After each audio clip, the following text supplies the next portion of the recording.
That is the younger players, the ones who will be back next year.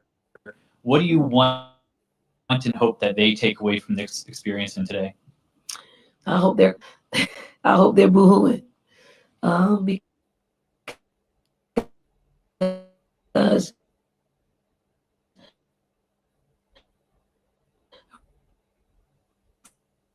from crying and having emotion about losing makes you work a little bit harder in the off season, make you separate, then deliver the blows that's needed to win. Yeah, what can I do for you? You just tell me, what can I do for you? It's a very personal, very important thing. Be back next year. Hell, it's a family motto. Are you ready, Jerry? I'm ready. Just want to make sure you're ready, brother. Here it is. Show me the money. Yeah, yeah. Yeah, yeah.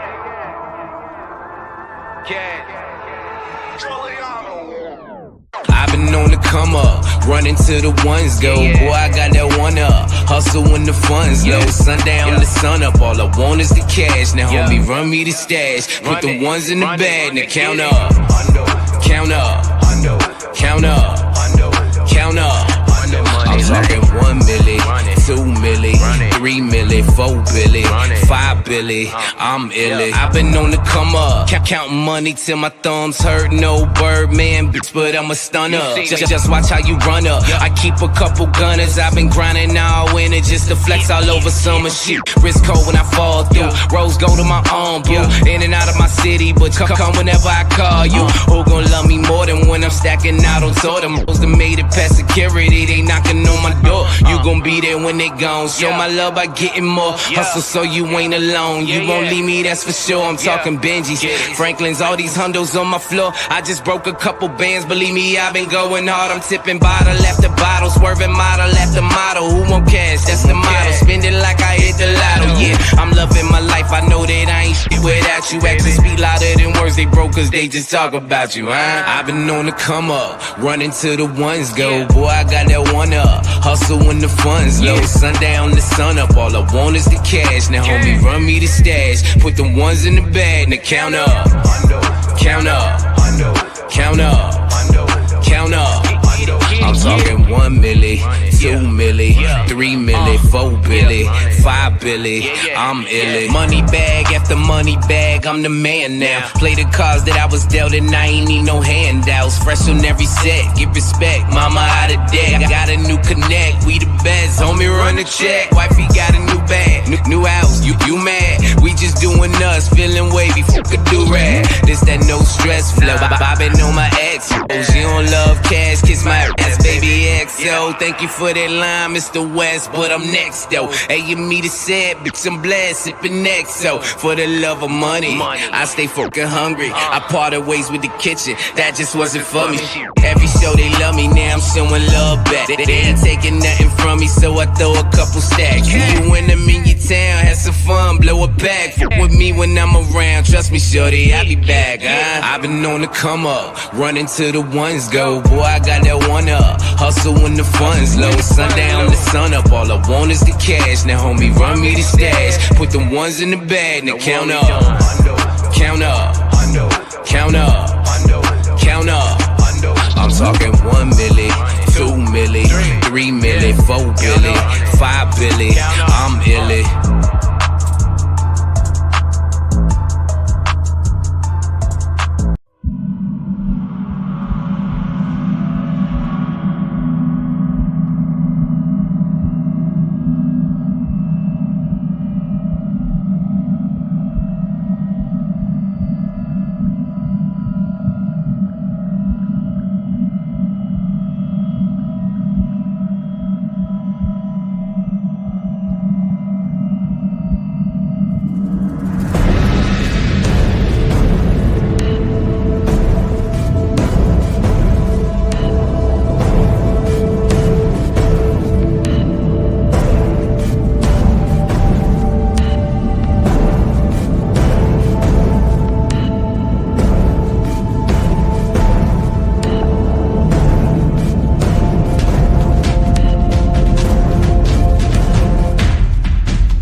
Yeah. What's good, everybody? What's up?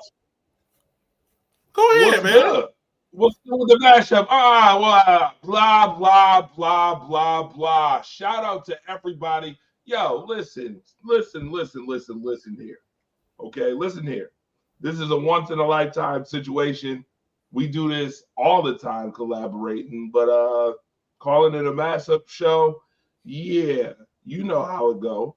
Mashing up Monday Night Madness with. Come on, Marcus. Alphabet's football show. What are we talking about here? Alphabet's football show. Y'all know what's good. Here we are again. Look, we got 17 days until the draft, but sometimes we like to kill two birds with one stone. I got my guy here, Mr. William Richter off the Richter scales, Andre the Torch Robinson, myself, Marcus the Alphabets. So what we're gonna do, we're gonna kill two birds with one stone tonight. We've been doing Monday Night Madness, so we were gonna originally do a show on Friday. Some things came up. So what we're going to do Monday Night Madness. We got some other sports that we talk about. It's Rise Up Family does all sports. I just do football, but we're going to do it all together here. We're going to mix it all up. It's all going to the same place. Like when you get a plate of some good food, it's all going to the same place. So it's all going to the same place. We're going to digest it all the same. We're going to knock out some of this women's college basketball, everything else, and then we're going to get this first 10 picks on our mock draft. And just shout out to everybody, Rise Up Family, everybody out there watching, and shout out to my lovely co-host. She's a little bit busy, but I'm here. I got a few of my favorite people here, and we're gonna do this work. So without further ado, Torch, let's talk about some let's start off with the Monday Night Madness, and we'll get to the mock draft in a little bit. Let's do it. Blah, blah, blah. That's why I started off the show with blah, blah, blah. You want to know why I started off with blah, blah, blah? Because we're going to get the blah, blah, blah out the way first. Even though we appreciate and we respect all sports. But I know what the main event is. Obviously, we want to talk about this draft. That's the main event. But last night, y'all already know NCAA action happened. The UConn Huskies, you know what they did. They just did what they did just about a month and a half ago to the South Carolina Gamecocks, the former champions from last year. UConn decided to, in the national championship game, just duplicate what they did to them a month and a half ago, and they blew out South Carolina 82-59. Paige Beckers, Sarah Strong, AZ Fudd, those three phenomenal games from each one of them. Each one of them damn near had 20 points. Sarah Strong, I'm going to put this out there right now. Sarah Strong, as a freshman, is coming. She will be the next. She will be the next. After Juju is up, after Paige, Paige is done as of yesterday. Yep. After Juju is up, Sarah Strong is next. That girl is a bad mamma jam. Shut your mouth. She can shoot from inside. She got the mid-range. She finished at the rim. She can block. She can steal the ball. She can defend. That's what makes you a true All-American, by the way. She is a true freshman All-American.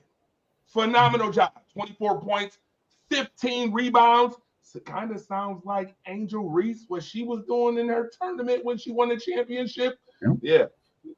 Those type of numbers, got to give Sarah Strong. And Sarah Strong, to me, as a freshman, is better than Angel Reese. I see even more projection from Sarah Strong than Angel Reese. Oh, you surprised I said that? Nah, don't get shot. I am a little bit surprised to hear you say that. Yes, she is. Sarah Strong. He's just trying to rile the people up tonight. He's just trying to rile some people up. No lies. No lies detected here. You could go on the Maury Povich show. He's not around. He detected. That wasn't a lie. I tell you that. All right. Now, let me say something real quick. Let me say something real quick, Torch.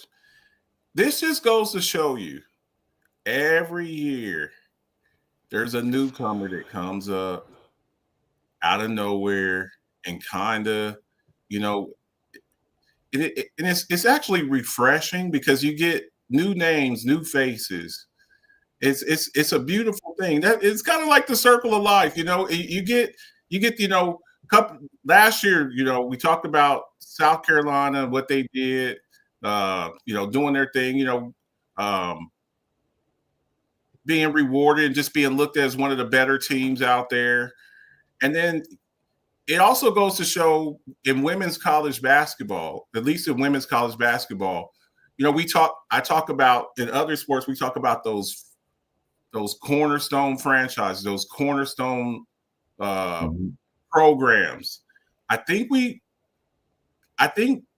UConn was kind of trying to make a point because they've kind of been, for years and years and years, what Gino Auriemma has been doing over there. I need to remind y'all a little bit that we are still, for women's basketball, one of the premier programs in the country. And we have to remind you a little bit, smack you around a little bit to make you understand we're still here. We're still here. So refreshing. I mean, I hate to see Dawn Staley go out like that. And I saw the memes and the videos and people, oh, look at her. It's like, dude, when you're a competitor and you lose like that in a devastating type fashion, it hurts. This matters. This matters. When you see people out there and they're you put everything that you have into something, and to lose like that at the end is devastating because there's no guarantee. You get used. People get spoiled to going to championships and Final Fours and conference championships and division championships. That's not written in the stars every year. It's not. There's no guarantee that you go back next year. So when you fall, somebody else rises. But this is the motivation. I'm sure when Dawn Staley's recruiting this next year, I'm sure she's going to go out there and some of the girls say are coming back next year. How did that feel last year? How did that feel? Y'all remember that pain you felt last year when you got your ass kicked? So when I'm telling you something next year in practice, it rings a little bit more because it's like, I don't want to ever feel this way again. So, congratulations to UConn. It was a great win. Will, what you got? Just dominating fashion. Auriemma does it again. This is nothing new in the Gino Auriemma story that has been produced for years and years and years. Ladies college basketball is still in good hands. You're still seeing just the endless amounts of teams.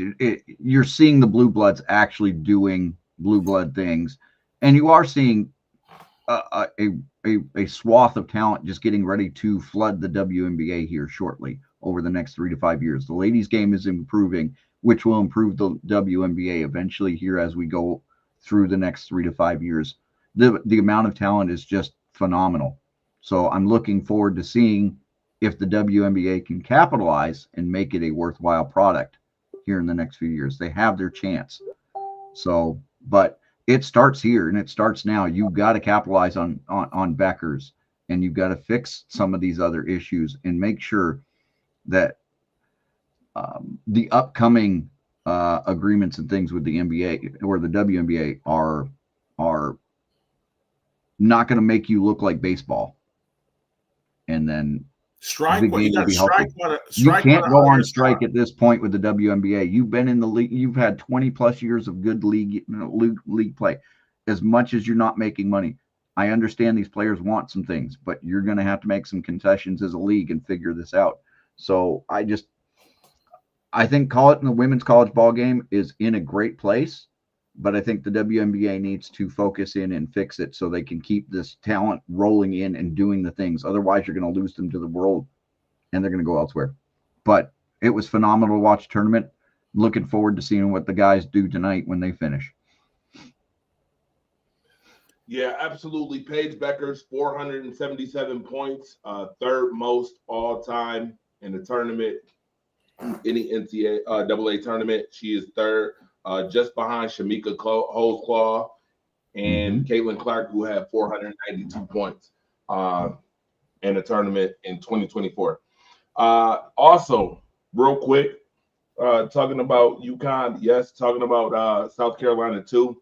That pain that you saw on her face, I was quite perturbed that a major network would put her out there like that at a moment that she was just being passionate, making her look like the angry black woman. Did not appreciate that whatsoever at all. There's so many other shots you can use, but you used the shot where she said the F word. She was upset at a moment in time where you kind of had just went on a run, whatever the case may be, and she said that I don't like that because you're trying to predict and make her look as if like again trying to give her the angry black woman image. I didn't like that at all. Gino Ariema has won championships now in 4 decades, by the way. 4. He's been in 40 years. The last time he had won a championship before yesterday was 9 years ago. So yes, when Marcus says we had to remind you who we were, that's exactly what they did. They reminded you of who they like were. watching the men's game. It's like watching the men's game. You got guys like Coach Krzyzewski and Dean, and these guys have been transcending of time, and they still find a way to win. Gino's finding a way to win, even with the teams that he's had in the past. He makes things happen, and it's a testament to Gino as well as the girls out there playing. Michelle. Yep, absolutely. With that being said, I want to shout out just real quick a couple people that's on here. Elizabeth, what's up? Monster, what's up? I see you. Yeah, Monday Night Raw is on. It's WrestleMania season. Yep, we'll have a show on that coming up real soon. Dwayne, what's up? Melanie, what's up? I see everybody. Dalton, Dwayne Woodley, what up, my guy? Shout out to you as well. Marie Samuels is in the building. Ron Thomas is in the building. I see everybody in here watching right now. So that's a good thing. Now, with that being said, Thursday we will have Rise Up Unlimited radio show brought to you by WDAP Radio and WDAP TV, and I will talk more about the NCAA tournament. As you can see right now behind me, I got the NCAA tournament game on right now on my big screen right here. But I want to make sure that we have more than enough time to do what we got to do because it is that time of season. And as you know, when free agency starts, football season starts again. We got the draft coming up as it was stated 17 days from now. So I'm going to turn over this part of the show. I did my little Monday Night Madness spiel real quick on the NCAA tournament. You guys will be able to see who the champion in the men's tournament will be behind me. You'll be able to see that as we also kick it off and get into the Alphabets Football Talk Show portion of the show. We multitask around here. You know, that's what we do. So first off, I want to give a couple of shout out to Mookie Hawkins this morning. He came through. He was at Colorado Pro Day on Friday. He came through, gave us some good nuggets this morning. Really appreciate him always coming through and showing love. And he interviewed Coach Prime, talked to Shedeur Sanders, talked to everybody. Everybody was there. He was standing right there. What you saw on the news and on ESPN and FS1 and all that, he was standing right there. So for him to come through and give us his perspective on things, just want to give him a shout out. So without further ado, we're going to break this down. Our exercise today, we're going to do the first 10 picks. Now, with this exercise, we don't do trades, okay? This is just a straight up. We know, I think we all know here, we've done enough mock drafts that there's going to be some screwy business that goes on every year. There's something that pops. Somebody moves up. Somebody makes an unexpected pick. Where the hell did that come from? I think last year, Joe Alt. I think everybody had the Chargers taking a wide receiver. I think Joe Alt. We expected Joe Alt to go high.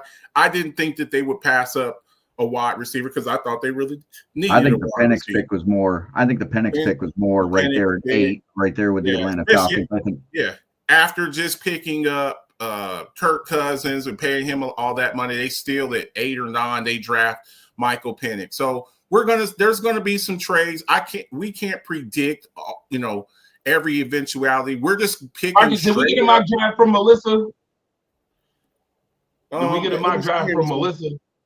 I'm interested to see what the ladies talking. I didn't. But you know what? We can do it. We're only doing 10 picks. We're going to do this for the next week. Next week, we're going to do 11 through 21. And then 21 through 32 that Monday before the draft, which starts on Thursday. So we got time. Do your mock drafts. Go up in there. Whoever gets the most right on the actual night, make sure you tag me. Put your full first round mock draft in there and tag me with it. We'll look at it. We'll cross-reference with it. Whoever gets the most right, I'll send you Alphabet's Football Show t-shirt or your favorite team's t-shirt, favorite team's color, okay? So without further ado, team on the clock. Tennessee Titans, you're on the clock. You're on the clock, man. You're on the clock. Tennessee got a whole bunch of needs. They got they got an empty cabinet over there. I have their list of needs as top 5 right now. If you'd like those, quarterback, edge, wide receiver, linebacker, and safety are their top 5 needs right now, based on NFL.com's list of needs after free agency is struck. So, for sure. So they got a lot of holes. It seems they could go, the thing about it is they can go in any, all of those needs that they have. You got the number 1 pick. You can go in a bunch of ways. They lost their best pass rusher, Harold Landry. He's gone. It seems like the Will Levis experiment's over. Yep. Okay, Mason Rudolph, he started a bunch of games for them last year. He's back with the Steelers. They could go in a whole bunch of different ways. Abdul Carter. Maybe they're in love with Shedeur Sanders. I went pick number 1, Tennessee Titans. Without further ado, Cam Ward, University of Miami Hurricanes. Can I get a picture of him? Look, I don't think this is a particularly great quarterback draft. Can I get a picture of Cam Ward up? I don't think he's digging. I don't really like this. I don't really like this draft class when it comes to quarterbacks. But we gotta fix the quarterback position. We gotta fix it. We gotta fix it. Now, the AFC South is very winnable. It's very winnable. Now, I would probably say I think we can all pretty much agree with this, that the Houston Texans are kind of they're the standard bearer over there. But if you get a good quarterback, you got some good players over there. You got Tony Pollard, very nice. Former Cowboy, very nice. Defense is okay. But you got to fix that quarterback. They've been wandering around the quarterback position since probably Vince Young, Steve McNair.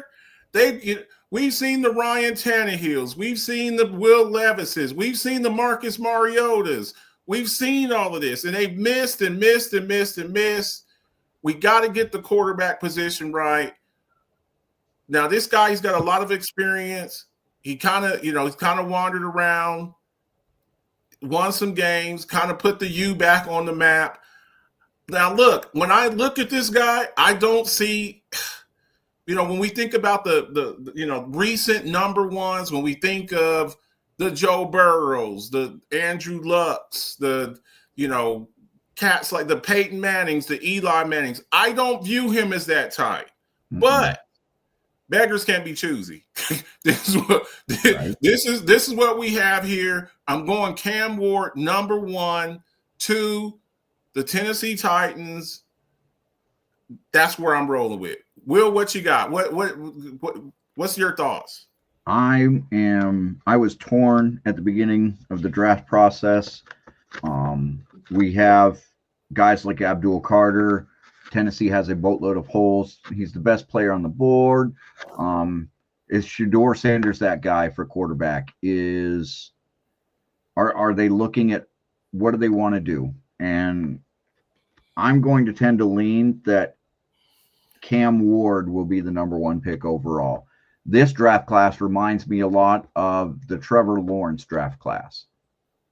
There might be one guy that survives this whole thing, whether it's Cam, Shador, Jackson Dart, or one of the others. It's just one guy. The rest of them are all going to be a bunch of nobodies, and it's going to be one of those draft classes where you just go, ugh. And it's just so brutal to just try to figure it all out. But with Tennessee needing so many things, I don't see them trading out of this pick.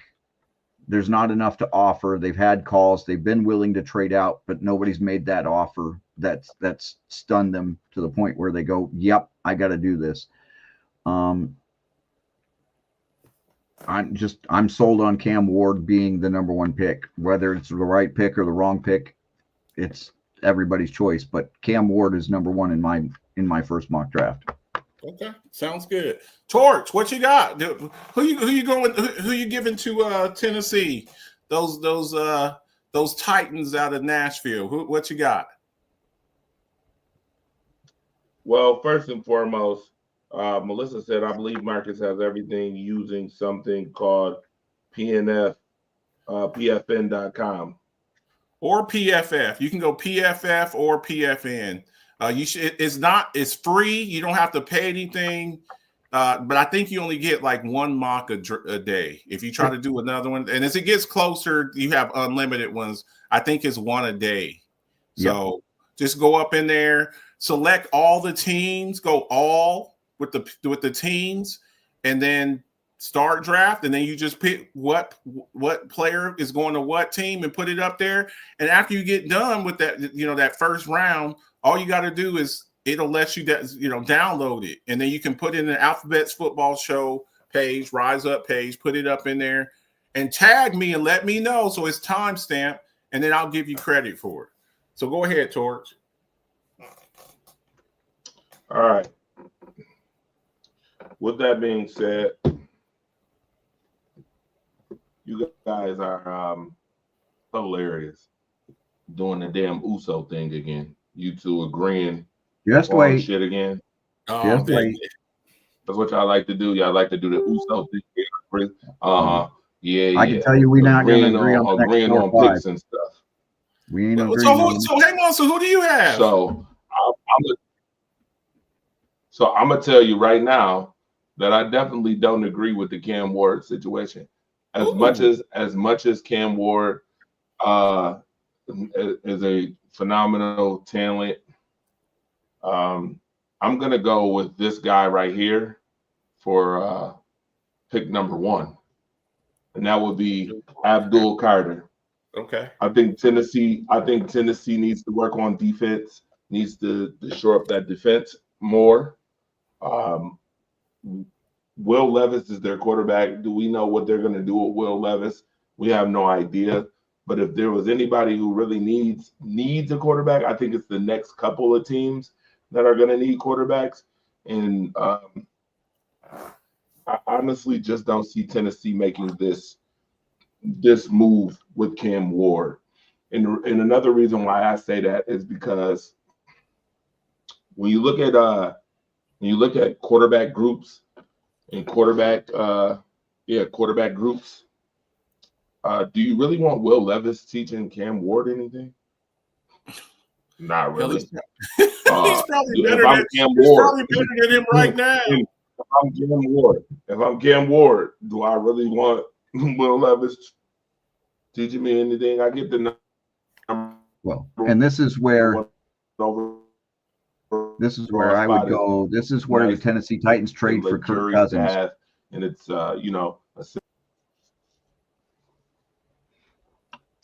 see, and I mean that could happen. That very well could happen, where they trade for Kirk Cousins, or I think the solid pick is to go get Abdul Carter at number 1. I'm gonna take Abdul Carter. Okay. Well, you can leave that pick up there. We're gonna jump over to number 2. At number 2, we got the Cleveland Browns, and I did coffee talk this morning, and I was torn, Torch. Will, I was torn because I was like, the Cleveland Browns, they really need the only way that they're going to get out of this hole with Deshaun Watson. Yep. And it's $230 million fully guaranteed contract is to get a quarterback on his rookie deal. That's the only way that they get out of this. You got Kenny Pickett. You picked up Kenny Pickett. He was with Tennessee last year. No, he was with the Eagles last year. With the Eagles, he was with the Eagles last year. Kenny Pickett's a Super Bowl champion. See, this is why we cannot. This is why we cannot. We cannot just because somebody's won a Super Bowl just crown them like they're the best. Kenny Pickett, he was a backup last year with the Eagles. He's got a Super Bowl ring. He's now with the Brownies. Jameis Winston's gone. They should draft Shedeur Sanders. Melissa told me, please do not draft Shedeur Sanders and ruin him. I believe if the Cleveland Browns drafted Shedeur Sanders, he would ruin them. I believe that. So with that being said, I'm staying and I'm going Abdul Carter, number 2 to Cleveland. Ooh. I think you put Abdul Carter on the other side of Myles Garrett, the highest paid defensive player in the league, $40 million a year. He decided to take the money and stay there. Now you have bookends, edge rushers to go along with a guy like Denzel Ward. I think he's the best pass rusher in this draft. They need a quarterback, but I think if Shedeur Sanders goes there, I think he gets ruined, just like they've ruined all the other quarterbacks that they've gotten in the first round. The Baker Mayfields, they ruined him nearly. Luckily, he got up out of there. The Johnny Manziels, the Tim Couches, the Brady Quinns, the Brandon Whedons, they ruined them. This way, if they get Abdul Carter, they can't ruin him because now you can't just sit up there and double team Myles Garrett. This guy, you look at him with this number 11 Penn State uniform on, and he looks if you just kind of squint a little bit, you don't really pay attention. He looks like Micah Parsons. He looks like Micah Parsons. Now, look, we got to give Penn State credit for what they've been doing with these pass rushing linebackers, the LeVar Arringtons, last year the Chop Robinsons, the Micah Parsons. They're starting to kind of figure it out over there. So I'm going to give the Browns the best pass rusher in this league, and hopefully they can just win some games through defense. So, Shedeur, you're not going there. I'm happy for you, Melissa, so you don't want him going there getting ruined. So, Abdul Carter, number 2 to the Brownies. Will, go ahead. Oh, you're not gonna like this because we don't agree on this one, and I think I'm gonna surprise some people. I'm gonna shock some folks, and we're gonna look at Cleveland, and they need a few things other than just a quarterback. And again, Cleveland Browns like to do Cleveland Brown things, like the Deshaun Watson deal. I'm gonna step outside the box, and I'm gonna go. The Cleveland Browns need somebody to throw to because Jerry Jeudy just can't do this all on his own. And I'm not going to go one of these big name wide receivers because that's way too high and too rich for that. So there's this kid that has 2 positions he plays in college all the time.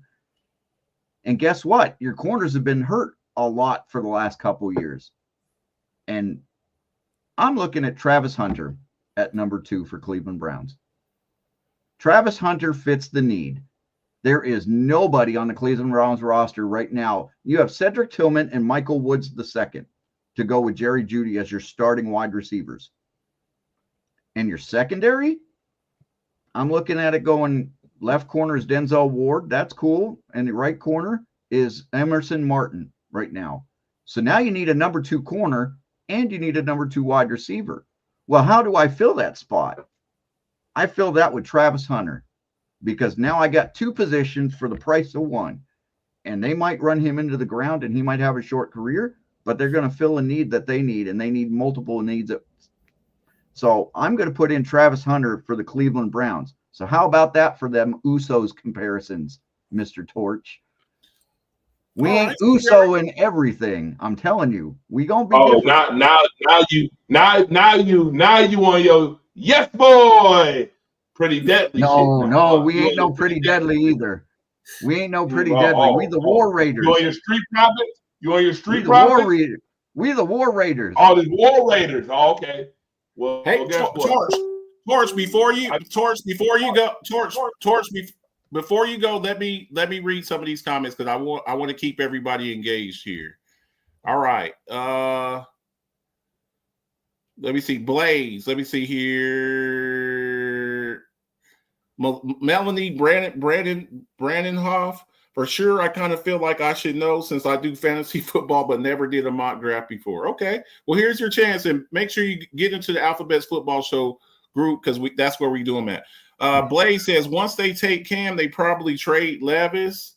Maybe. Dwayne, the only college athletes I paid attention to was the boys from Colorado because I want them to disappoint their haters and naysayers.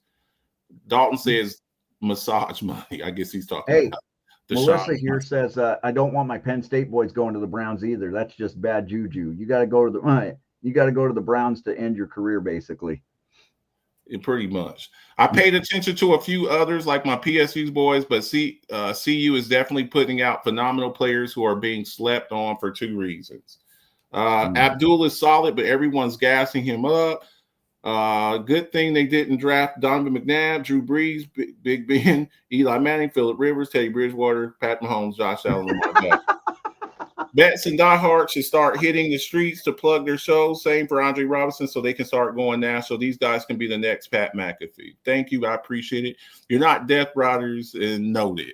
Okay. Melanie, make sure you get with me after the show. We'll get you up in there and we'll get you hooked up. Torch, who you got for number 2, man? I want to hear this. At number 2, the Cleveland Browns take who according to the Torch? What you got? All right. Number 2. First and foremost, Marcus, I almost had a you do this once a show moment when you were sitting up there talking about the Cleveland Browns, they ruin everybody. Well, I mean, you were about 80% right with that comment, besides the fact that Kevin Stefanski actually made Baker Mayfield look like a decent quarterback when he first started with the Cleveland Browns. I give him that. To be very real with you, though, I think Cam Ward needs that same type of atmosphere. And if you want to get rid of Deshaun Watson and his $270 million contract, I think you need to go make the move now. This is money. This is business, baby. Don't we always say it's business? This is business, baby. This is business. We got business to take care of. I mean, we can get the sexy picks in Travis Hunter, the sexy picks, the wide receiver that could do 2 things at once, or we can go get Abdul Carter that's going to look real cute with Myles Garrett, who decided to stay with the Cleveland Browns because, you know, your career goes to die in Cleveland. I guess he wanted his career to die on a whole bunch of money. Pretty much. But this is a business move. I think the move, to me personally, is to go get your guy Cam Ward at number 2. I'm gonna be honest. Again, not saying that that's the greatest pick, but I think that's the business pick for number 2 is to go get Cam Ward. Okay, got you. Moving on, number 3. The New York Football Giants. Now, they went and they got Jameis Winston. And then the next week, they go get Russell Wilson. Last year, I thought they did pretty good with their first-round pick. They got some pieces over there. You know, you got Dexter Lawrence, a nose tackle who was leading the league in sacks before he got hurt, 340-pound nose tackle. I think he had started off the season with like 6 sacks. 6 or 7 sacks in the first. Forgetting about my man Kayvon Thibodeau, though. Kayvon Thibodeau, yes. Last year, Malik. last year, Malik Neighbors, Yep. Tyrone Tracy, the running back, the converted wide receiver to running back, had some big shoes to fill. Once they gave away Saquon Barkley, that didn't work out so good, but that's what they decided to do. And so quarterback, they've been flailing at quarterback. The Daniel Jones experiment blew up in their faces. Okay, blew up absolutely. They were trying to make this guy into a franchise quarterback, paid him, let Saquon get out the building. Now Daniel Jones did that on purpose because they drafted him because he kind of looked like him. Now he's in the competition with Anthony Richardson in Indy. No. I get it. They got Russ. They got Jameis. I'm giving them Shedeur Sanders. Okay, I think this is a great situation for him. Will he come in and start right away? No. He still gets to play in the big lights of New York City. They need this. They need a guy like this who can go out there. Russell Wilson, he's near the end. Jameis Winston, he's near the end. These guys are just, they're Jags. And I'm not talking about Jacksonville Jags, just a guy. At this stage in his career, Russell Wilson, he's a Jag. So you get this guy, he sits behind Russ for 6-7 games. Maybe you do something like the way they did Michael Penix last year. You sit 6-7 games. You got a receiver over there, and you start the Shedeur Sanders era. This is the best quarterback that you will have had since Eli Manning won 2 championships there. He's got the moxie. He's got the pedigree. We know all about him. The guy, he's intelligent. He's Deion Sanders' son. He's played in some big games, came from an HBCU, went to Colorado. They put Colorado on the map. Didn't have a lot of success as far as winning big games, but I think a lot of that had to do with his offensive line. I like Shedeur Sanders for New York because I don't think that the lights will be too bright for him. This guy, he's been in the spotlight since he was a kid. He's Deion Sanders' son. So I'm giving them Shedeur. I think that's a great situation for him where he doesn't have to come out and start, opening night and play. I'd like to see him sit maybe 6-7 games, and then he takes over and he starts building a rapport with Malik Neighbors. I really like Malik Neighbors, the pick from last year, their first round pick from last year. So give me Shedeur Sanders to the Giants. Will, go ahead. All right. I still have Abdul Carter on my board, but the Giants are in desperate need of many other things. Yes, defensive end is on their list of needs. It's, I think, 3rd or 4th on their list. So, but when we're looking at the New York Giants, we already know that most likely we're counting the days and weeks until we see a new head coach and a new general manager. Look, this is going to be an owner's pick, and the owner, Mara, is looking for the next in line. He wants the next Eli Manning. He wants the next QB of the future. And I think with what's out there, with Cam Ward already off the board, we have to go Shedeur Sanders here because, again, QB needy teams are desperate and they will take whatever they can get to try to take a swing at this. And if it takes 4 swings in a row to do this, then so be it. We've watched Cleveland do it 20 times in the last 25 years, taking swing after swing after swing after swing, and they're just not nailing it. It is what it is, and those things happen. But eventually you will land on somebody. The Giants are hoping for their first big swing here with Shedeur. I think, like Marcus said, I think the lights aren't going to be too bright for this kid. Does he have some growing up to do? Does he have some things to learn? Absolutely.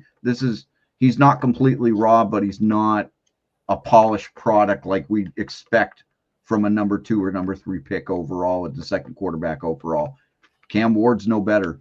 Like I think it literally is a coin flip for whoever goes first or who goes second, honestly, in this draft. But I went Shedeur Sanders at number 3 to the New York Giants. Okay. Let me read some of these comments, and Torch, I'm gonna get to you. Let's see here. Browns. Blaze says Browns want Ward, but he won't be there. Dalton says Vonta Mac, no matter what. Blaze. Giants go get their guy Sanders, but if I were them, I'd consider Genty. Okay. Dwayne says, what if the Browns grab these guys y'all talking about? Blaze, Sanders is QB1, and I won't move off of that. And Blaze says here, Titans Ward, Browns, let me see here. Browns Hunter, and Giant Sanders. So actually, okay, and then let me see. Draft Day is on Netflix right now. Okay, Torch, number 3, what you got? All right, y'all. Once again, we back to doing the USO thing. Oh, for one pick. One pick. USO. That's 2 out of 3 picks now. The Usos are showing y'all the bloodline. We got Sammy Uso up here. Sammy Uso. We got Sammy Uso over here. And then we got my man down here. I don't even know what Uso I would call Marcus. Marcus can't be. He can't That's be Solo. Jay. He can't That's be Solo. He can't. Yeah, baby Solo. Baby Solo. I'll give you Solo. We gotta get Marcus to start watching wrestling now. We gotta get him back. Yeah, we do, man. He used to watch it back in the day. He ain't gonna tell us that, but he used to watch it back in the day. He knows how this works. Hilarious. But who you got? With that being said, you guys in this Shador Sanders thing, you know what? Y'all had me sold on Shador Sanders being almost had me sold on it. In fact, I think I had this idea of Shador Sanders being in the room with not Cam Newton, but with Russell Wilson and Jameis Winston, and that would be a really good room for him to learn under. Of course, that usually breeds good quarterbacks when you have, and I told Marcus this earlier, you got Russell Wilson, who's won a championship, been around the block. You got Jameis Winston, who's been around the block, 5,000-yard passer in the league. Plus, on top of that, he's probably one of the best motivational speaking entities or entities or individuals in the NFL right now. So he would have a really good quarterback group. But I'm not going to release this person's name. But a little birdie source told me that Shador is sliding. Didn't I say that a few weeks ago too? I said that before all this rumor mill also have to remember, and Marcus, I've had this conversation with Marcus as well about how the media controls narratives sometimes, whether it's right or wrong. I think they totally have the wrong narrative as it pertains to Deion Sanders' son. And I think that he's going to incur some flack and some hate because of the conditioning of folks through corporate corrupt media. Which brings me to my pick. Because of those things and because of those, situations. My pick is Will Campbell at number 3, offensive line, for a couple reasons. Number one, we've seen in multiple drafts where offensive linemen sneakingly get picked before some of these other, what we call the luxury sexy picks. Protecting your quarterback is the number one thing outside of picking a quarterback for your franchise. If we did not just watch Russell Wilson in Pittsburgh lose 5 games in a row for the exact said reason of not having legitimate protection on that offensive line because Pittsburgh's offensive line is god awful, you better believe an organization that is in the same division as the Commanders, the Eagles, and the Cowboys, who all have a defensive threat on the defensive line that'll come get you, you better believe Brian Dable, who's a run-happy kind of guy somewhat, is going to go ahead and one of two things. Going to shore up his run game this year, which we've seen some things with Will Tracy, right? This past year. Yeah, Tracy this past year. And then your quarterback now, you want to make sure you're protecting old ass Russell Wilson now. And you surely want to make sure Jameis Winston is protected if he's got to come in and do babysit duty if Russell Wilson gets hurt. So the pick to me is Tyrannosaurus Rex arms over here, T-Rex arms over here, dinosaur arms over here, Will Campbell at number 3. Okay. They're talking about he may have to move to you're talking about his arm length. They're talking about he may have to move to guard. For all my people out there that don't know football like that, generally if you're a short arm tackle, you got short arms as a tackle, that's generally a one-way ticket to guard. Did I tell you this the other night, Will? I'm sure you did. But again, we've also seen some short arm tackles survive in the league as long as you're playing right tackle, not left. If you're playing the opposite side and you're not playing the weak side, like if you're not playing also because when you got short arms like that, when I move you to guard, guess who makes more money, guards or tackles?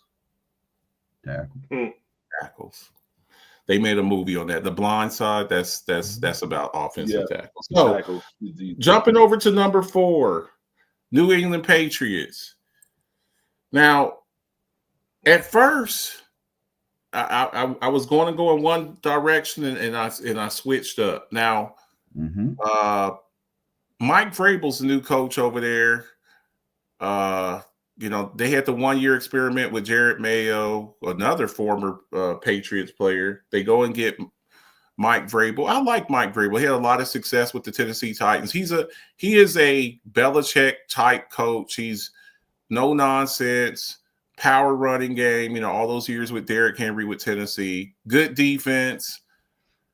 Now, they went with the number 3 pick last year, and they got Drake May. And Drake May had some moments last year. I think they may have found their franchise quarterback. That's what you want to do first. Get your franchise quarterback. Check. Got our franchise quarterback. The Mac Jones, the whole Mac Jones thing didn't work out. The Bailey Zappi thing didn't work out. They were going back and forth with that. Just this past week, they got rid of Joe Milton. There were some people that thought that Joe Milton was better than Drake May. So to make it where it's undisputed, you are the future quarterback of the New England Patriots. So what do we do after we get our franchise quarterback? What do we do? You draft a kicker. I believe that defensive-minded coaches generally draft defensive players. Now, who's the best 2 defensive players on it that we have left? We have Travis, and then we have Mason Graham, defensive tackle, Michigan. I think he's the best interior defensive lineman in this draft. Can I get a picture of Mason Graham? But Mason Graham, he didn't choose the pick I thought he was going to choose. I didn't. I switched up. Mason Graham, 6'4", 330 pounds, a disruptor in the middle, a nose tackle size with pass rushing ability. I like Mason Graham. Now, Michigan's been putting out some products over there besides Taco Charlton, but they've been doing pretty good with their defensive line and Mozzie Smith. But for the most part, they've really been doing good with their defensive players. For their failures, they also put out one guy named Aiden Hutchinson who, until he got hurt last year, was really doing some work. I like this kid. Nonstop motor, plays with a chip on his shoulder, lots of effort, powerful man, interior pass rush. I'm going to go with Mason Graham to the Patriots. That shores up that defensive line. They really don't have a guy on the defense that can get after people. They had got rid of Matthew Judon recently. So I gave them something up there to solidify that defensive line. I'm going Mason Graham. Go ahead, Will. All right. The New England Patriots have a lot of needs at O-line, D-line, and wide receiver, running back, and tight end. So they need a lot of offense, but like Marcus said, we need defensive players because this is a defensive-minded coach. And I'm looking at who I've taken so far. I've got Cam Ward off the board. I've got Shador Sanders off the board, and Draft Leonard's off the board. Well, who's the best number one overall player in this draft right now that still hasn't come off this board yet? That's a defensive end. I'm going to take Abdul Carter to pair him up on that beautiful defense there in New England. Because guess what? You have to go chase Josh Allen twice a year. You have to go chase Tua Tagovailoa. You have to chase Justin Fields now. You need somebody to go get that quarterback. What's the second player? What's the next player on the list after quarterback? I believe it's defensive end is your next pick. Edge rusher. And then it's left tackle. So I'm going to go Abdul Carter here at 4. For some reason, the Patriots have lucked out and magically landed the best player in the draft in their lap. I'm sure there'll be a boatload of phone calls for this player if it lands like this. And there'll be millions of phone calls trying to get in to see if they can steal Abdul Carter. But I don't think the Patriots are going to bite as much as they need to address a bunch of issues. I think they take the best player on the board and solidify some of that defense and help take some of the pressure off that they couldn't get from losing some of the players they've lost. So I went Abdul Carter. Okay. Let me read some of these comments real quick. Let me see here. Why is everybody so high on Campbell? Like I said, part of it too is where he played. Will Campbell is more like a guard. That's what Dalton said. Will Campbell is a guard. Will Campbell is a guard. That's what Blade says. T-Rex arms. He can solve that problem. Just get his arm surgically. I saw that one early and I just laughed. I'm like, Jesus. I wouldn't take Campbell top 10. Okay, man. I hope Dre. I like Tyler Booker at guard. Then Will Campbell at tackle or guard. Damn it, I can't remember the name of the movie, but it's got the T-Rex talking about his little arms wearing the little black hat. Thanks a lot, y'all. Mason Graham is solid, but a little overrated. I take Graham's teammate, Kenneth Grant, with more potential over him. Nonstop mouth 2. At 5, I think someone moves in that spot. I think Genty goes top 5. Now, for this particular, I'm with you, Blaze. But for this particular exercise, I think there's going to be some moving and shaking in the top 5, 6 picks. I agree with you. For this particular exercise, we don't do trades in there. So I feel you on that, and I could see a scenario like that. Dre, what you got?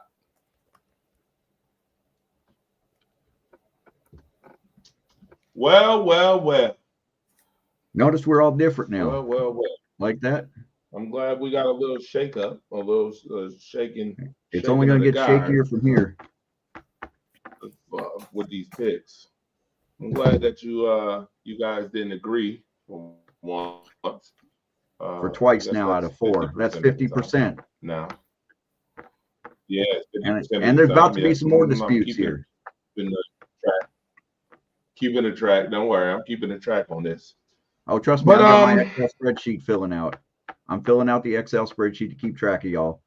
I keep remembering. I keep on remembering that these teams are the worst teams from last year. The absolute worst teams from last year. So all that cute and pretty, all that, oh yeah, it would be cute to get Abdul Carter on the already defensive-minded New England Patriots. I like that pick. I see where he was going there, Will. I see where he was going, Sammy Uso. I see where he was going. But in this case, It's all about business, baby. I keep telling y'all about this business. All right. They just drafted Drake May. They believe in Drake May. I believe in Drake May. Right? They believe in Drake May. And because they believe in Drake May, right? Because they believe in him, they got to protect the man. You got to protect who you feel is your franchise quarterback of the future. Maybe. Unless he has one of those Zach Wilson-like moments. Who was the quarterback before Drake May in New England? Who was he? Mac Jones. What was Mac his name? Jones. Mac Jones. Mac Jones. Yeah, Mac Jones. Who? Mac Jones. If you have one of those moments again, he ain't going to be the future or nothing but bagging up groceries somewhere. But you got to protect him. So this is my pick. Ooh, you want Membu? Menimbo. Mambo, Menimbo. Armand Membu. Huh? Armand. Good old Armand. My man can protect. He's a good run blocker. He's a good pass blocker. I mean, he played competition at Mizzou. You gotta give him his credit for what he's done, and I think he's gonna be that guy. That you know what? I wanted to know this real quick because you mentioned Mike Vrabel, right? Should he have won Coach of the Year for real? When? Win. What you mean win? You forgot that he won Coach of the Year? Yeah. Moons ago. Yeah. I thought what he did that 1 year. Look, if you're out there winning games with Ryan Tannehill, yes, I think you should win Coach of the Year. I understand you got. Okay, now. Okay, now. Hey, okay. Wait a minute. Why did Brian Was Dable? Minnesota winning games with Christian Ponderson? Okay. Huh? Why did that coach win Coach of the Year? No, he did. No, he did. Right. But okay. Why did Brian Dable win a couple of years ago too with Daniel Jones as his quarterback? That's a hell of a. If you can win, if you can go to the playoffs with Daniel Jones, damn it, you need some type of reward. You need I need to get you a participation trophy or something, like, because that's yes.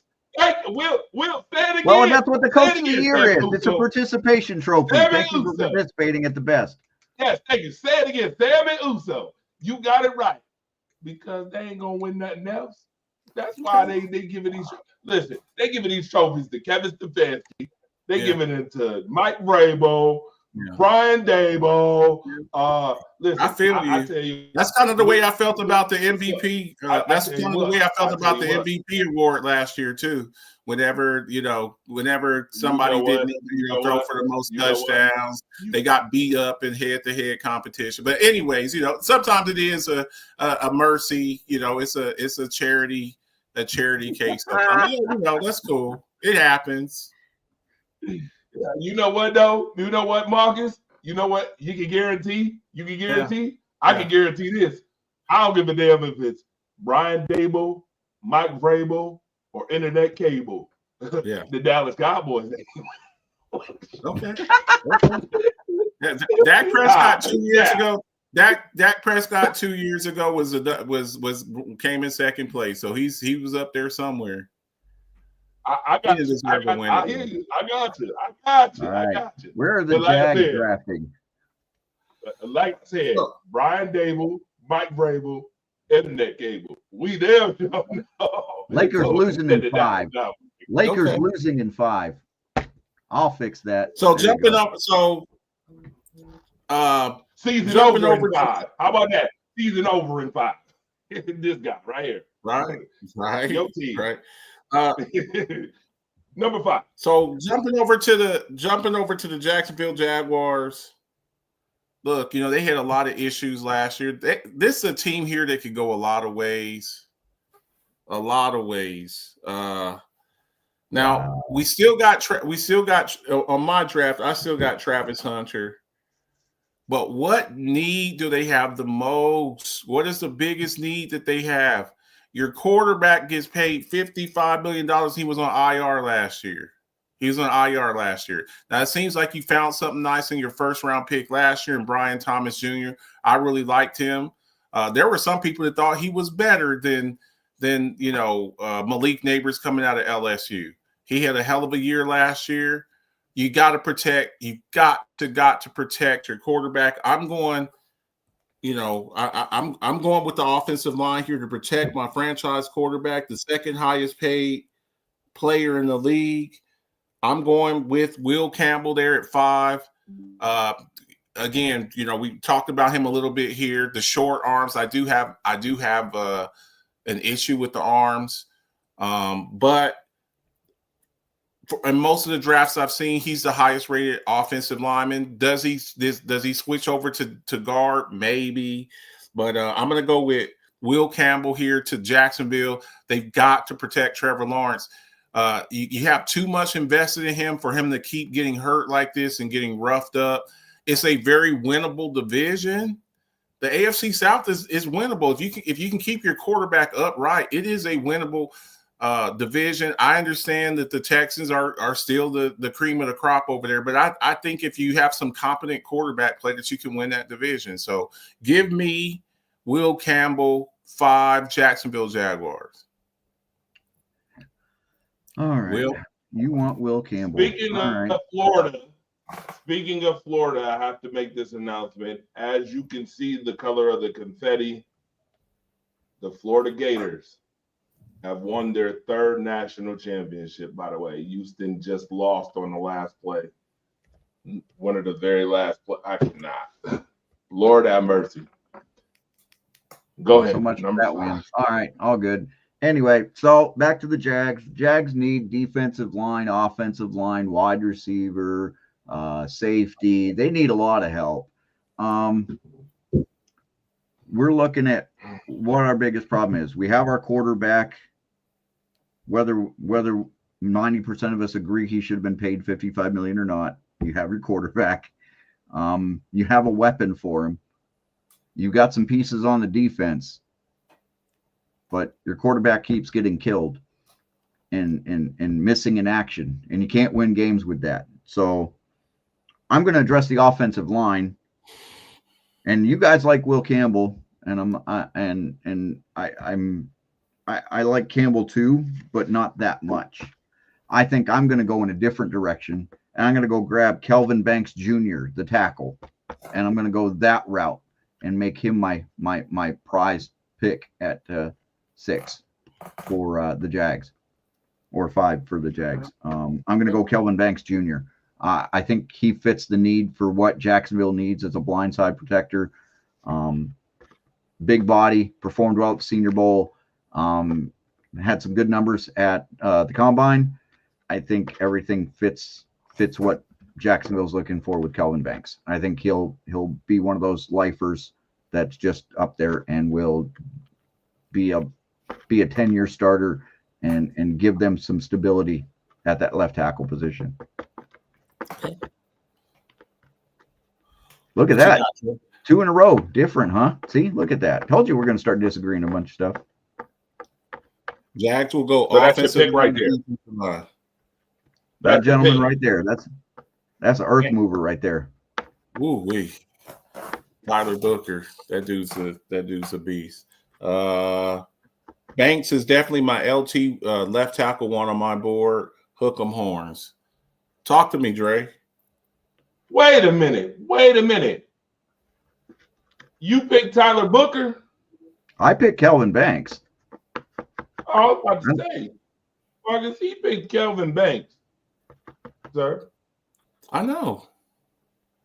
I don't know if they got a picture of Kelvin Banks up here. I don't think he got one. Because I don't have Kelvin Banks on mine. So I picked pictures for my draft, but Kelvin Banks Jr. From Texas. I don't. Yeah, Kelvin Banks is not on here. I was about to say that's not Kelvin Banks at all. And that's okay. Right. Like I said, I told you we're gonna be different, and you're just not paying attention. It's all good and it's all right. Because guess what? It sounded good. It did. Well, it sounded good. Marcus, remind everybody what your pick was again. Who was your pick? I had Will Campbell. You had Will Campbell. Yeah. You had Calvin Banks Jr. So y'all thinking offense for the Jacksonville Jaguars, right? Y'all going offense? Yep. So y'all did agree. Y'all just didn't agree in the picks, but you agreed on the scheme. You guys are, I swear, you do it once a show. You think you're slick. You over here agreeing, just picking different offensive linemen. Yeah, now nice try. You're real cute. Running back, offensive lineman, same difference. I get it. It was alpha. It was alpha AF for you. It was alpha AF for you to do that. That was real smooth. Would you have been happier had I picked a punter or a kicker right there?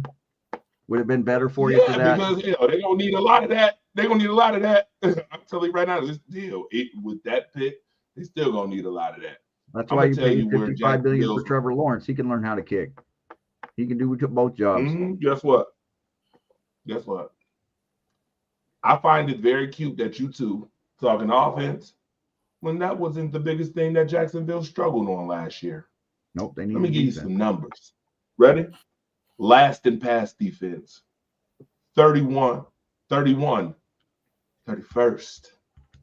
in total defense, 25th against the run, 27th in scoring defense, 25th on third downs allowed.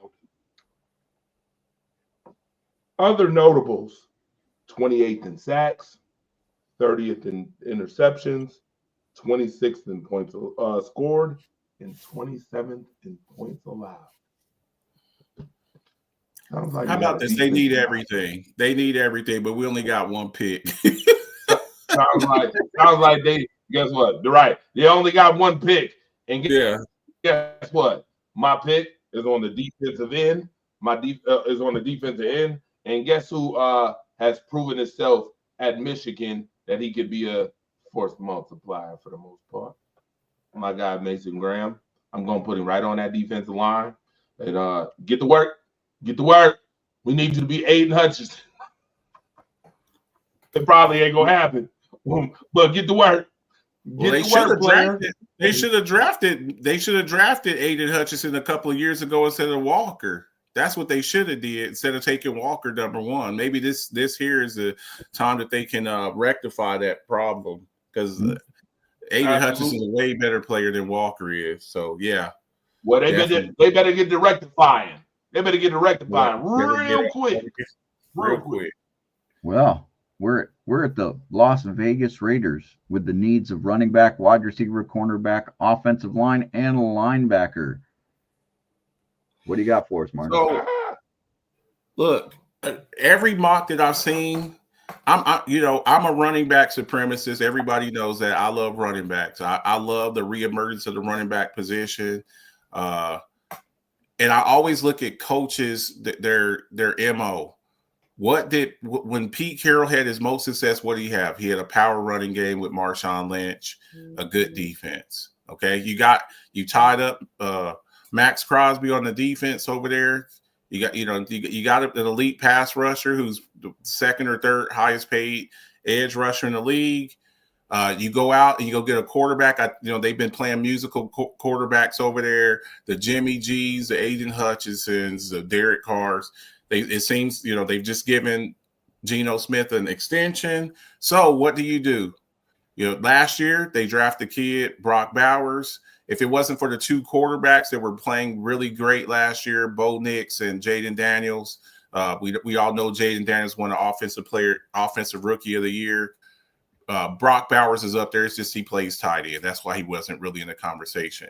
But now what do you go get? A power back. I think he's the best back in this draft. Maybe one of the best back I've seen since Bijan a couple of years ago, Saquon Barkley, cats like that, prime Zeke. You get a guy that you can hand the ball off to 20, 25 times a game. He's a true throwback, workhorse type back. I'm going Ashton Jeanty here. Every mock draft I've done, everything I've seen, they want Ashton Jeanty. I like this kid. Don't be deceived by his height. He's 5'8", but he's 210 pounds. He's a damn fire hydrant. Do not think that short means small. Okay, he's compact. He's got good speed, good contact balance. He can catch the ball out the backfield. The only chink in his armor that I kind of see is his pass pro, his pass protection. But we can work on that. Give me Ashton Genty. Will? I've done a couple of different mock drafts, and I've looked at it where quarterbacks could go 1, 2, 3 and screw up the whole draft, and now we're sitting here trying to figure out what the Raiders are going to do. I've done it where Shedeur Sanders slides all over the board. In mine, Shedeur landed in the Giants. I've seen it where Shedeur can slide, and this would be a perfect landing spot for him to learn in behind a guy like Geno Smith, and having Pete Carroll as a head coach. It would be a fantastic spot. But, yeah, Brock Bowers. You need weapons. Geno Smith can't throw it to himself and Brock Bowers. Travis Hunter's already off the board. I've got a few issues with some of the other players that are coming through. You don't really need offensive line. It's a pretty solid line. Defensive line we can address in a little while because it's deeper. I'm going to look at keeping Genty on the board and just taking Genty. I've got to take a weapon.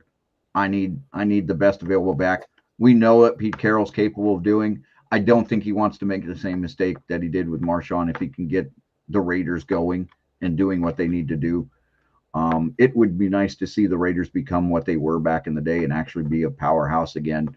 Me and Marcus have talked exclusively multiple times over about things that I would do. If I were the Raiders, I would draft this kid, and then in the second round, I'm going after a wide receiver. And there are a handful of good targets right there in that 35 to 38 range that they're drafting in. So, like, there are lots of options here where you could fix this whole offense in a matter of a couple picks, and then clean up the defense with some other pieces that are out there that are sleepers and really good sneaky picks. But I'm going to go Ashton Genty here for the Raiders. I don't see why you would go away from the national consensus, especially with the way everybody's seen it. As much as I'd like to see Shedeur Sanders here, and I think he would thrive very well if he falls, this would probably be his best landing spot, honestly. Because once he falls from here, I can't guarantee his success anywhere else. There's very few coaches that would be able to take him to a better place other than Pete. And I think Pete would be able to get the maximum effort out of him if he lasted that long. But I'm going to take Genty here. And I think that if Pete's looking for a backup quarterback, he'll have one in the second, third, or fourth rounds, depending on how he wants to go about that. So, okay. Torch? What's going on? It's real simple. You got a tight end. Mm-hmm. Phenomenal job he did last year. Go get your star running back. I'm keeping him Yep. up there. Okay. Genty. I've seen him with the Raiders this whole time. I think everybody, that's the first one we're all consensus on. That's wild. Congrats, guys. I think we're all sold that Ashton Genty is a Raider, whether we agree, whether we think this might happen or not. I think we're all sold that this is what the Raiders want to do. Okay. Yeah, I think it's what they need to do. No offense, but just to add a little bit of extra. You guys talked about places to go to die. I think wide receivers die in Las Vegas. I'm gonna be honest with you. I've seen too many wide receivers just even a guy like Devontae Adams. Even a guy there. like Devontae Adams, the past couple of years, he's just kind of, after coming over from Green Bay, it just was terrible, I think you have to start him young, because we've seen when the Raiders have young Jordy Nelson had the same. bring them up. Jordy Nelson had the same plight. Jordy Yeah. Nelson had the same plight. Yeah, no doubt. Again, yeah. Jumping over to number 7, Jets, the Jets, Jets. Now look, last year we saw the whole Aaron Rodgers thing. The past 2 years, it was a disaster. Okay, his first year there, tears his Achilles during the first drive. Last year, 4 games, 4 plays, 4 plays, first drive. Just couldn't really get on track there. They were trying to put things around, and they went out there and got everything wanted. It just didn't work out. Now they go out, they go get Justin Fields. Pick him up. He played with the Steelers last year. I like Justin Fields. I think he's a top 3 or 4 running quarterback in this league. After the Lamars and after the Josh Allens, I think Justin Fields is right up there, 1,000-yard rusher as a quarterback. Now, what has been their issue? I think they got a good running game. Now, we've seen Breece Hall maybe on there. They got 2 good running backs. They got a number 1 receiver in Garrett Wilson. Now, a lot of the consensus I've seen, Warren, the tight end out of Penn State, but I think their biggest need is offensive line. They've spent some, draft resources on offensive line in the first round. Elijah Vera, they got Fashanu last year, but I'm going offensive line again. I like Mimbo, Missouri. Let's put him up there. Let's protect. Let's be a power smash mouth team running. Breece Hall running. Braylon Allen. I want to get back to that. In the cold, we're going to get a big physical offensive line to push people around. You got to see the Bills. You got to play the Bills in the cold. You got to play the Patriots in the cold. Let's get a big bruising offensive line, road grader. I'm going to go with Mimbo there with the Jets. But I can see if they went Warren here, but I'm going to stick with Mimbo here. Okay. Will, what you got? I like that Mimbo pick. I think that fits kind of what the Jets need, but I'm going to go a different direction. I think they, after conversations and sitting and talking earlier today, we discussed they've spent quite a bit on that offensive stock. This is a defensive head coach, mind you, so we might tend to look at defense as well. They have a few needs there. They could go safety. They could go corner. They could do that. There are some good corners and safeties that I would consider looking at this point as well. But to ensure the success of my quarterback and understanding that he needs to succeed, I could go tight end here, but I'm not going to. I'm going to take the first wide receiver off the board. And I'm going to take Tet McMillan. I think with a head coach with his head on his shoulders, I think even though you might not like to watch film, I think this is a head coach that can get you wrapped up into a program where you'll enjoy what you do and you'll find pleasure and enjoyment in it, and you'll find that your workload is easy and life will become a lot smoother when you start to do these things. I like Aaron Glenn. I think that he can do some things there with the Jets to make them semi-viable. Maybe not this year. It's going to be a year or two before he can get that program off the ground. Hopefully Jets ownership, Woody will give him the 4 years to do what he needs to do. I think seeing what he did in Detroit with that defense and getting that reinvigorated and getting those things going, I think there's a lot there. But to have somebody on the other side of 17 there and have that run game, you've got to be able to keep up. You can't just stop the defense. Like you need to keep up with the Buffaloes, the Cincinnatis, the Kansas Cities, if you're going to even have a shot. The defense is lookable. Like we can look at that in the second round and grab it. But there's a guy like Tet McMillan with the talent and the skill set that he has that you can coach him up and get him right. And I think that's where they need to attack. And so I'm going to take Tet McMillan at 7 for the Jets. Okay. Who you got, Torch? Sammy Uso. I done told you. I'm going to whoop. We ain't about to start agreeing on every one of these picks now. See, we all agreed on the last pick. And now our philosophy is kind of similar on what we're going to do. Metabo, that's nice. They got offensive line. That was cute. Marcus, you want to add depth to the offensive line? That's nice. But you know what I want to do? I want to bring back the Jet standard. Guess what? It used to be just elevate the standard. That's what the Jets stood for at some point. And then they fell off. Stood for just so I'm season. Changing the standard. You know what it is now? Do you know what the Jets is going to stand for this year? Just end the season? They're going to stand for just erase. you know what? That's what they used to stand for years ago, just in the season. Yeah, that was cute.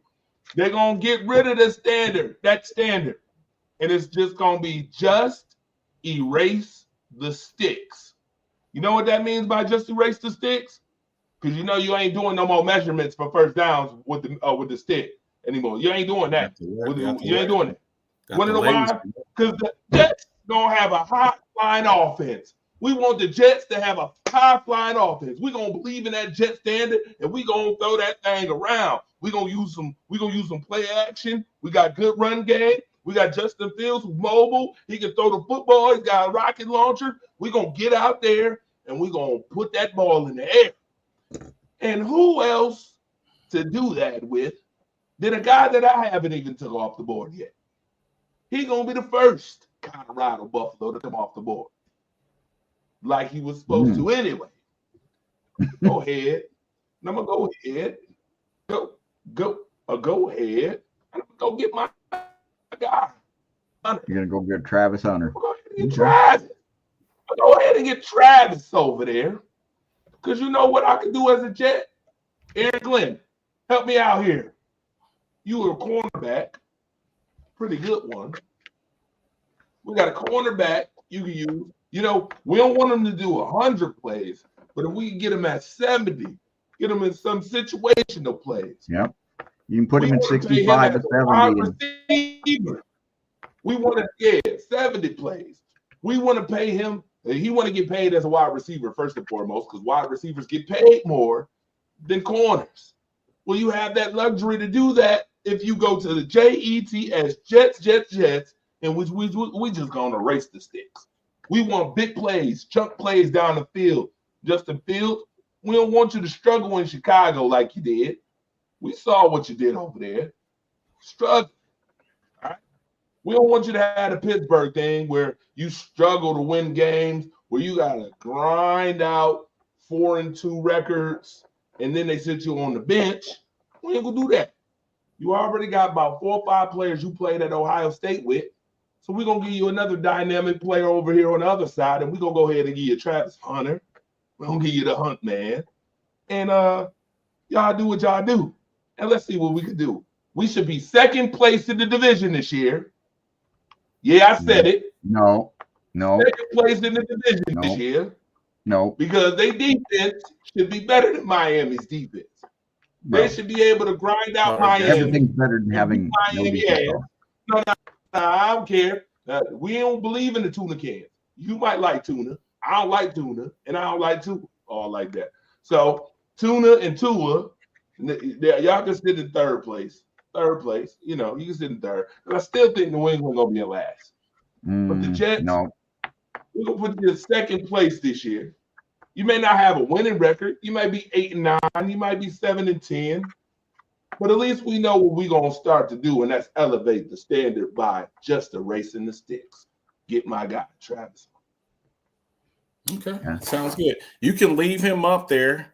Can we jump over to our next pick, which is the Carolina Panthers? Oh.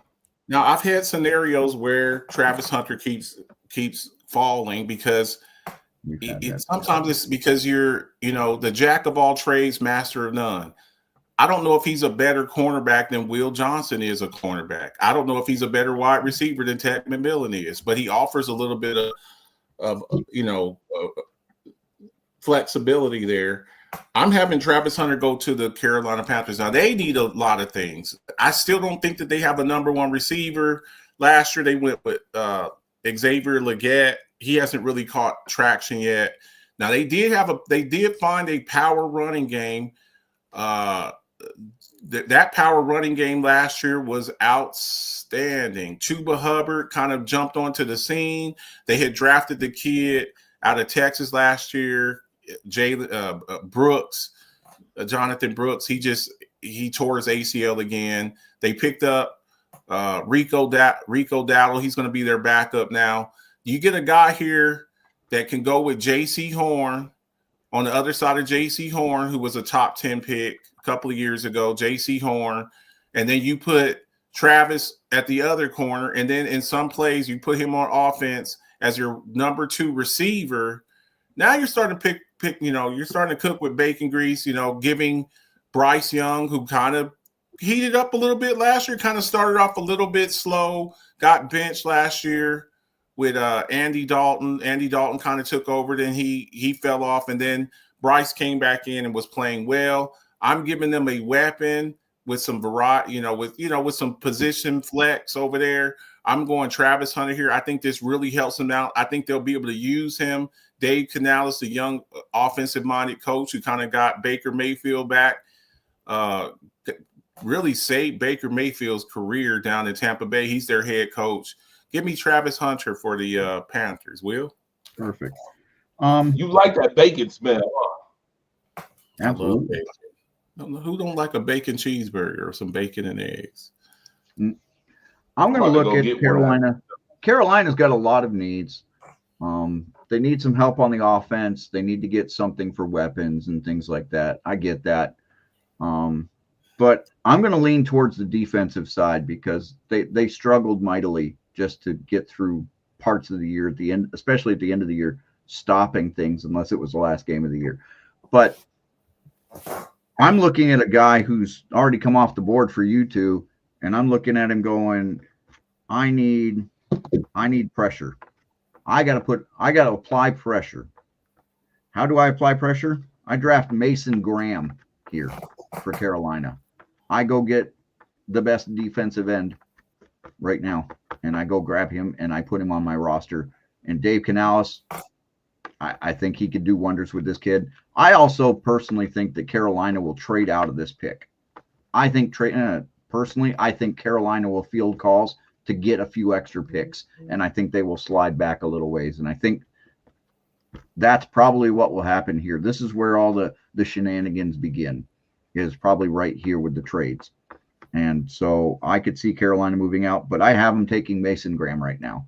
And I think that's the perfect fit for them right now. They have so many other needs, but we're going to go here. Okay.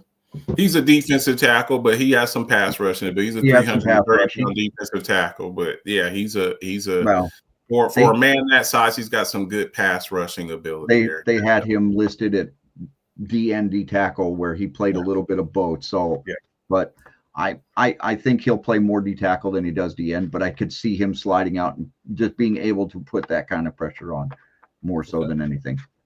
Okay. Torch? What you got, Torch? Now, this is what I'm talking about. I like when none of us agree.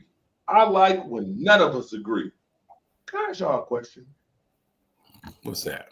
When's the last time the Carolina Panthers was actually able to stop the run? And they had Luke Kuechly. That Super Bowl year, 2015 Super Bowl year. Go ahead. Can I ask you a question? Who was they linebackers? Kuechly. What was it, like Shaq? Mm-hmm. Shaq Mason, Luke Kuechly, Thomas Davis. Yeah. Mm-hmm. Yep. Yeah. What's interesting that y'all named the linebackers. I like how y'all did that, because it's taken way right into my pick. Appreciate you for that. Appreciate you. This is what I like. Interesting. Give me Jalon Walker. Yeah, Jalen Walker. He's a problem. Jalen Walker. Nice. I like Jalen that Walker. one. Give me Jalen Walker. Give me Walker. Thing with this guy, he's got position flex. He's got inside. He plays off ball linebacker. Then on passing downs, you see that number 11. Or I think that's a new thing now with these young kids wearing number 11 as an edge rusher. But that number 11, Micah Parsons, has kind of made it popular. Abdul Carter. So yeah, and he offers on obvious passing downs, you can put him at on the edge and let him rush the quarterback. That's a great pickup. I like that pick, no doubt about it. So moving on, we're nearly done. You're watching the Alphabets Football Show Monday Night Madness Mashup. We're 2 picks away from the end here with our picks 1 through 10. We're on pick 9 now. New Orleans. Look, we don't do trades in these exercises, okay? They need everything. They need a quarterback. They need offensive line help. They need defensive line help. They need secondary help. They got rid of Marshawn Lattimore. Cam's getting older. The defensive lineman, he's getting older. Alvin Kamara, they need running back help. Alvin Kamara is getting old. I don't know if Taysom Hill's still in the team. They need a franchise quarterback. Now, I'm giving them, because I was torn between either Jalen Walker, but I think that they need secondary help when you got people in your division, when you have a Mike Evans in your division, when you have Drake London, when you have, Kyle Pitts for now, you have those type of guys, Xavier Legette. I gave them who I think is the best overall corner in this draft. I gave them Will Johnson. Now, really here, I'm going to be honest with y'all, man. I just threw a dart here because they need everything. I could have picked 5 or 6 other players here that were available, but I did give them who I think, Will Johnson, cornerback, Michigan. I think he's the best corner in this draft. Now, I did want to see him run. We still haven't seen him run. I think he's a 4 or 5 guy, but I think that's fast enough.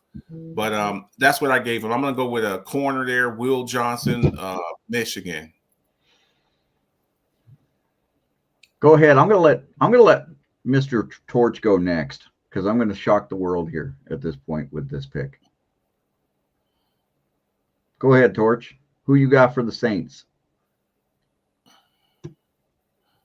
There it is. I can guarantee you ain't got a slide for this guy. This is a shame. You know what?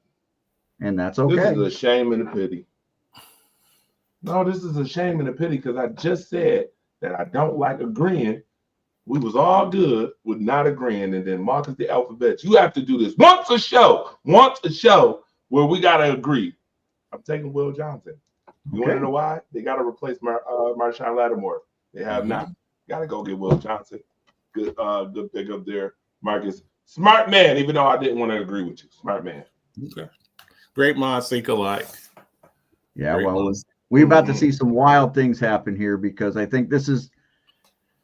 Let's look at something here real quick. We all remember how Cleveland's trying to get out of their quarterback conundrum, right? We're trying to figure out how Cleveland gets out of theirs. Well, what do? Oh, I knew it. Quarterback. How does New Orleans get away from getting out of their quarterback issue with Derek Carr?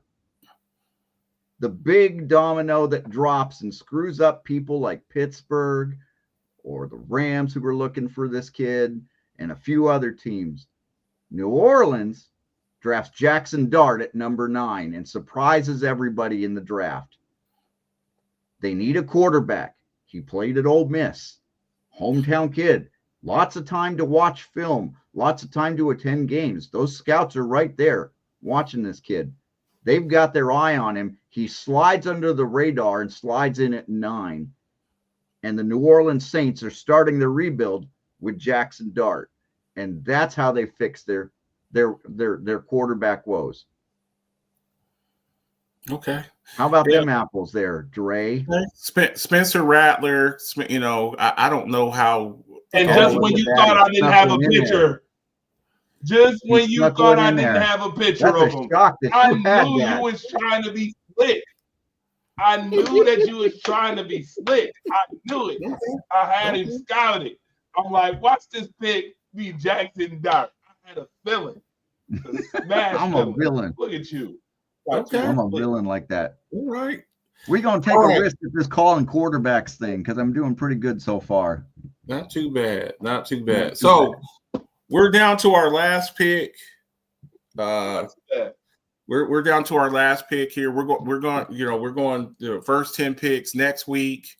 We'll do 11 through 20, and then the week of the draft, that Monday before, we're going to do our mock drafts. We'll do Monday Night Madness Alphabets football show for the next 2 weeks after this until the week of the draft. So we're down to pick number 10, our last pick.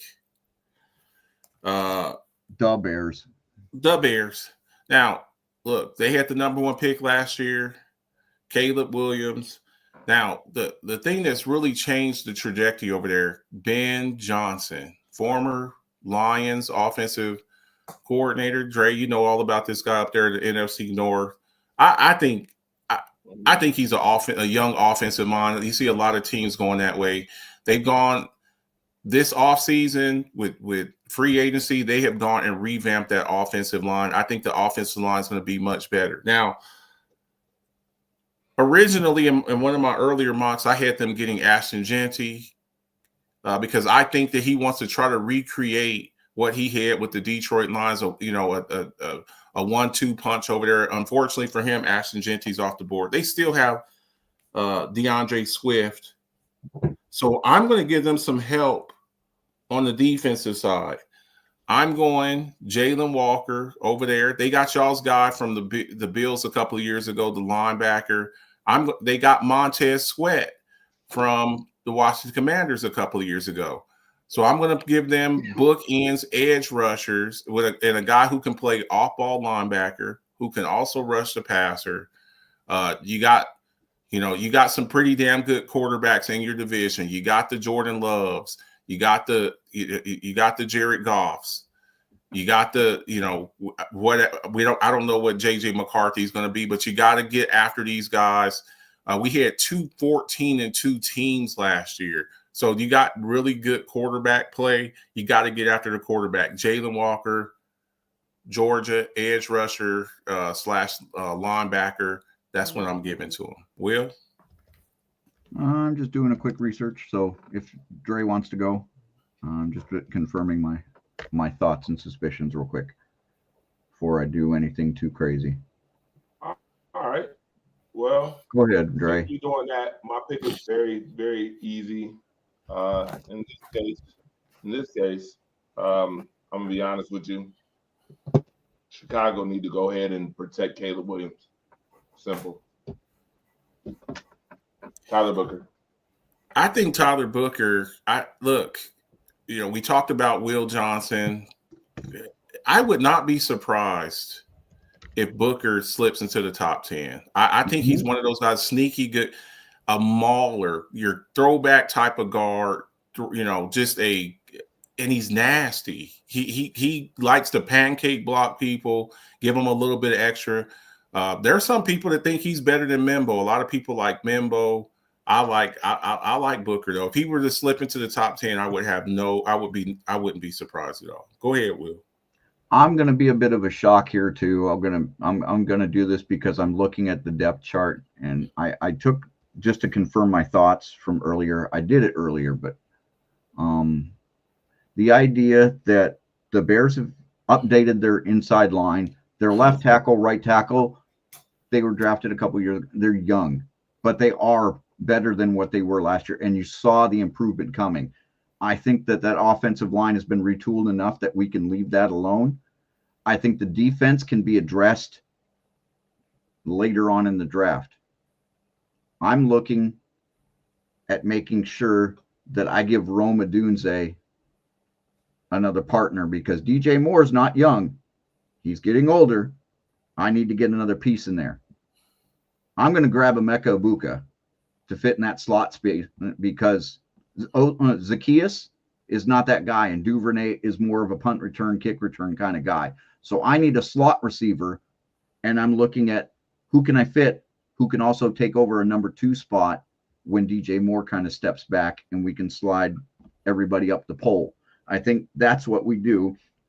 And I think Emeka Egbuka, who's played in the cold in Ohio State, can fit into that mold and fits kind of really what that offense is looking for. The shifty slot guy who can get open and kind of steal some spot, because you don't have that tight end yet. And it's too high for Warren or Colston Loveland. There are better. We don't have no respect for Cole Kmet. He's been inconsistent.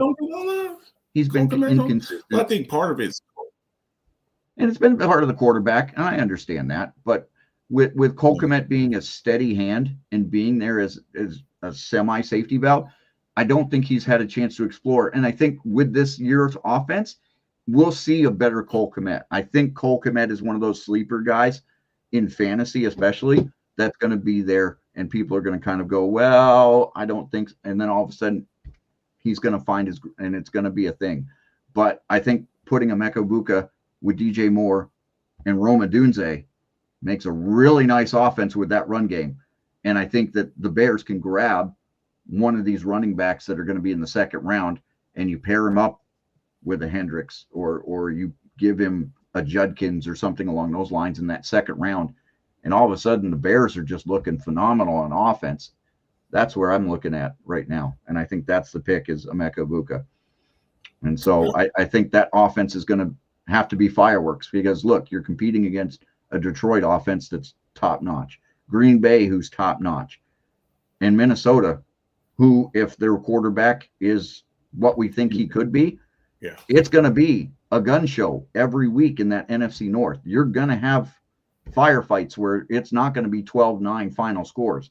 These are going to be 25, 28, 31 point games, like on both sides. So I got to have weapons, and I can address the defense and a running back as we go along here in the next couple rounds. And with the Bears having more than 7 picks, you can shuffle around and get what you need. So I think they'll be okay. Okay.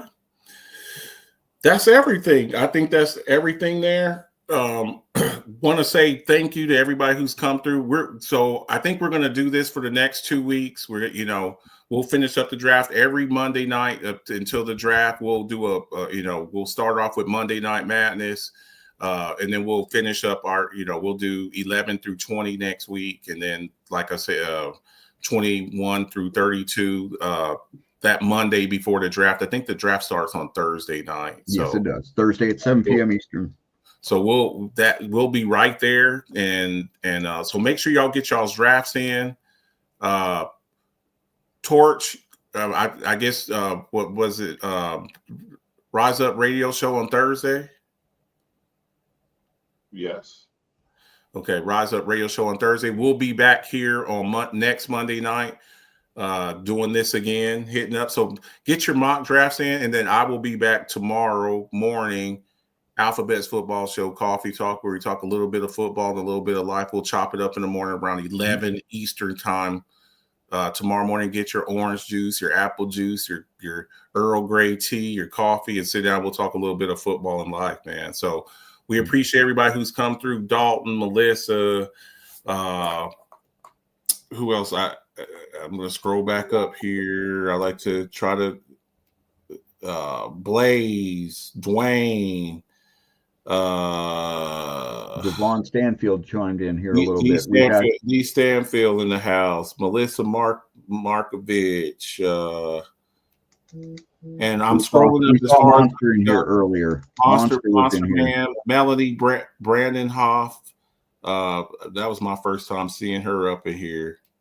That's as far as I can go up. But thank you for everybody who came through. We'll do this again next week. San Francisco's on the clock at 11, so just understand that San Francisco is on the clock. So you guys have got to think about that and see what y'all think. Start trying to compare to what we've got and see what you think, how close we get to what you're thinking. If you missed it, go back on here, Rise Up page, Alphabet's Football Show page, or the Alphabet's Football Show YouTube channel. Go up in there, get your subscriptions up in there, and share. Join the group. We talk sports up in there. We got some really cool, knowledgeable people. Okay. I will also post. I will post our results in both groups shortly after the show closes. I'll put them all up so everybody can see our picks. Okay. Sounds good. Sounds good. Everybody, y'all have a good night. We appreciate y'all. Y'all be safe. Make sure y'all tune in tomorrow morning, and make sure that you watch on Thursday for the Rise Up Radio Show. We'll be chopping it up in there, talking some wrestling, no wrestling. No wrestling. Not on Thursday. Some basketball, some baseball, some soccer. Yep. Some hot dog eating contests. We'll be going on a journey.